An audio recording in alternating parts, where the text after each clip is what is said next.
we wanted the coroner to find out what killed our son. We did not want his killer to walk the streets ever again. I'm glad that they did their donations because, you know, he saved a life. 2 homicides, both victims designated as organ donors, but one case turned into a controversy in court. October 25, 2017, Brian Lowe Jr. was shot in the head while he was getting in a car on Lake Avenue. He was pronounced brain dead and put on life support at a hospital. The prosecutor's office got a search warrant for his body to perform an autopsy and confirm cause of death. But Brian was also a registered organ donor, and the Indiana Donor Network filed a lawsuit to delay the autopsy until after organ donation. Had the Indiana Donor Network received Brian's body, the coroner could never have done his job to find out what actually killed Brian. That's what the Lowe family says the prosecutor's office told them, and what the prosecutor argued in court. 15 Finds Out obtained the transcript of the hearing. Prosecutor Karen Richards tells the judge, quote, "If we allow organ procurement, then we cannot do a full and complete autopsy. If I say okay and can't prove a homicide case because I don't have a full and complete autopsy, then I'm answerable to the community for that." But the Indiana Donor Network attorneys argued a victim donating organs would not interfere with determining a cause of death, saying, quote, "We have cooperated with coroners for homicide investigations. In fact, it's happened in this county under the prosecutor's watch.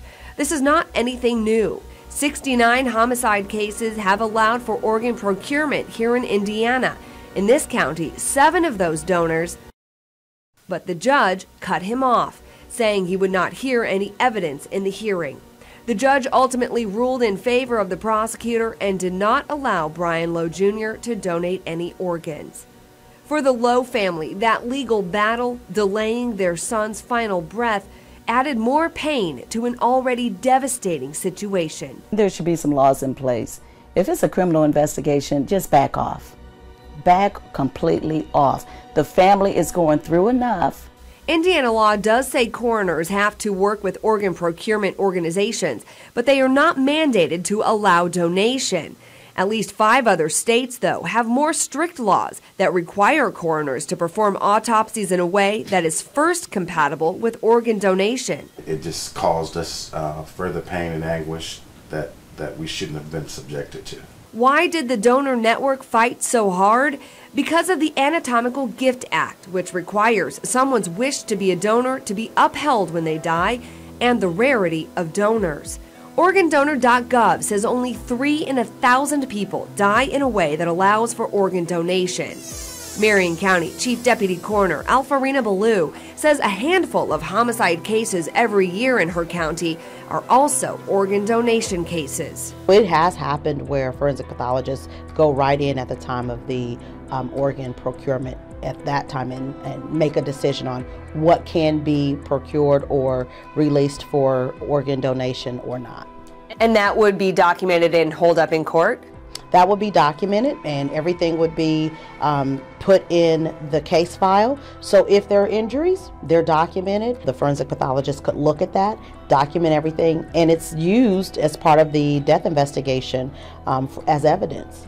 Even though Brian Lowe Jr. appeared to have died from a gunshot wound to the head, and the suspect was arrested and confessed to the crime, an official cause of death is still needed to prosecute his killer.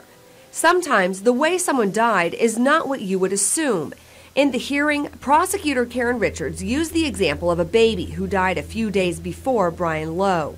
Doctors ruled the death as SIDS, but an autopsy discovered something different, turning the death into a homicide case. In this autopsy, that they found a hole in his brain from blunt force trauma, from where he got his head hit off the wall. Like, hearing that about your 3-month-old son, like, that's heartbreaking on so many levels.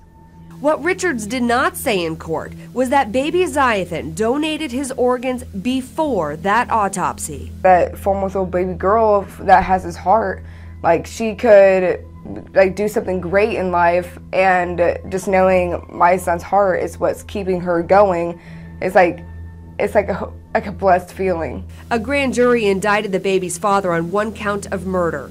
15 Finds Out traveled to Paulding County, Ohio, where his trial will be in May. Did the organ donation in any way hinder the autopsy results? Not really, because the organs that they used as far as donations were not part of the, I guess, the cause of death. And you have no concerns with the autopsy results now holding up in court as a cause of death? No, I mean, we've got a really good coroner from Fort Wayne that actually did the autopsy. They're 110% sure, based upon what they saw, that the blunt force trauma was the cause of death. So we're pretty good that way. Ziathan's mom, Destiny, is grateful both procedures worked for her baby boy. His hospital band on his foot, to her, a symbol of her son making a difference. You know how heroes wear capes? To me, that was his cape. Every homicide case is different, and organ donation is not always possible.